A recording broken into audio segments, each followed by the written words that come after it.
கண்டிப்பாக பால் டிப் ஆகி ஃபாஸ்ட்டாக வர மாதிரி தான் இருக்கும். பவுலர் எதுவுமே பண்ண தேவையில்லை, சும்மா இப்படி போட்டாலே அப்படி தான் நடக்க போகுது. 90% of the batters major issue நான் பார்க்குறது என்னென்னா, once flight happens or the ball goes above the eyeline, slower ball or spinner இருந்துச்சுன்னா இன்ஸ்டண்ட்டாக ஹெட்டை தூக்கிட்டு பாலை ட்ராக் பண்ண ஆரம்பிச்சிருவாங்க. இது கண்டிப்பாக பண்ணாதீங்க, 100% நீங்கள் ட்ரபுளில் எண்டப் ஆகிடுவீங்க. ஆல்வேஸ் ரிமெம்பர், நீங்கள் வந்து ஒரு ஃப்ரண்ட் ப்ரெஸ் ஒரு ட்ரிகர் பண்ணுறீங்கன்னா உங்கள் ஹெட் இஸ் லாக்ட். உங்கள் ஐ பால் மட்டும்தான் பாலை ட்ராக் பண்ணணும். மேலே போகுது கீழே வருது, உங்கள் ஐ பால் மட்டும்தான் ஹெட்டு ஸ்டில்லாக இருக்குது. உங்கள் ஹெட் பொசிஷன் இப்படி தான் இருக்கணும். ஐ பாலில் ட்ராக் பண்ணுங்கள். ஹெட்டை தூக்குனீங்கன்னா உங்கள் வெயிட் பின்னாடி போயிடும், பேக் லெக்கில் ஃபுல் வெயிட் இருக்கும். ஹெட்டு தான் heaviest part of the body as a batter.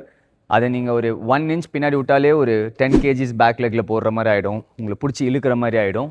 கண்டிப்பாக நீங்கள் இந்த பொசிஷனில் தான் ஷார்ட் ஆடுவீங்க, ஸ்ட்ரைட் அப் போயிடும், இல்லைனா பீட்டன் ஆகிடுவீங்க. ஸோ இதுதான் இம்பார்ட்டன்ட் திங். ஹெட்டை லாக் பண்ணிட்டு உங்கள் ஐ பாலை மூவ் பண்ணுங்கள். செகண்ட் ஒன், நிறைய பேர் பால் பேஸ்க்கு ஏற்ற மாதிரி சிங்க்ரனைஸ் ஆவாங்க. எப்படின்னா, பால் ஸ்லோவாக வருதுன்னா உங்கள் ஃபுட் ஒர்க்குக்கும் அதே ஸ்பீடில் போகும். உங்கள் பால் ஷார்ட் ஆகுதுன்னா உங்கள் ஃபுட் ஒர்க்கும் அதே ஸ்பீடில் போகும். அதை பண்ணாதீங்க. நீங்கள் உங்கள் ஃபுட் ஒர்க்கை டிலே பண்ணலாம், வெயிட் பண்ணிவிட்டு பால் பிக் பண்ணிட்டு. பட் ஃபுட் ஒர்க் குவிக்காக மூவ் பண்ணுங்கள். ஃபஸ்ட்டு உங்கள் லெக்கு போகுது, அதுக்கப்புறம் உங்கள் பேட் ஐசோலேஷன் கண்டிப்பாக அதே சீக்வன்ஸில் நடக்கணும். ஒரு ஃபாஸ்ட் பாலர் எப்படி ஆடுறீங்களோ அதே மாதிரி பாலை வந்து சிங்க்ரனைஸ் ஆகாதீங்க, கண்டிப்பாக மாட்டிப்பீங்க அந்த மாதிரி பண்ணிங்கன்னா.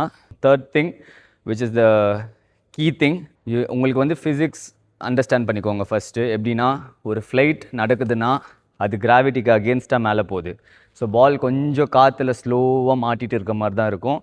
அதே மாதிரி ஒன்ஸ் அது கீழே வர ஆரம்பிச்சிருச்சுன்னா டிப் ஆகி குவிக்காக தான் வரும். டிப்புன்றது மற்ற காம்ப்ளிகேட்டட் ஃபேக்டர்லாம் விட்டுருங்க. சிம்பிளாக கிராவிட்டி உங்களுக்கு கீழே இருக்குது, பால் வந்து மேலே போகிற ஸ்பீடோட கீழே வர ஸ்பீட் ஃபாஸ்ட்டாக இருக்கும்.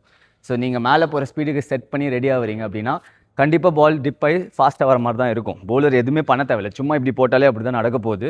ஸோ கண்டிப்பாக அந்த மாதிரி ஒரு மோஷனில் போகாதீங்க. அதுக்கு தான் நான் லேட்டாக வந்து ஸ்டார்ட் பண்ண சொல்கிறேன், குயிக்காக இருக்க சொல்கிறேன்.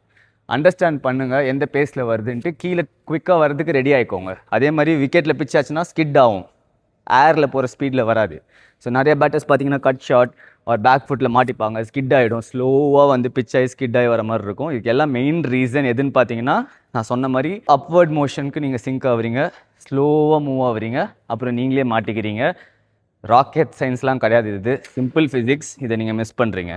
இந்த 3 பாயிண்ட்டையும் நீங்கள் கரெக்ட் பண்ணி உங்கள் நெக்ஸ்ட் செஷனில் ட்ரை பண்ணி பாருங்கள். கண்டிப்பாக ஸ்பின்னர்ஸை ஈஸியாக நீங்கள் அட்டாக் பண்ணலாம், ப்ரெஷரை வந்து பவுலர் மேலே போடலாம்.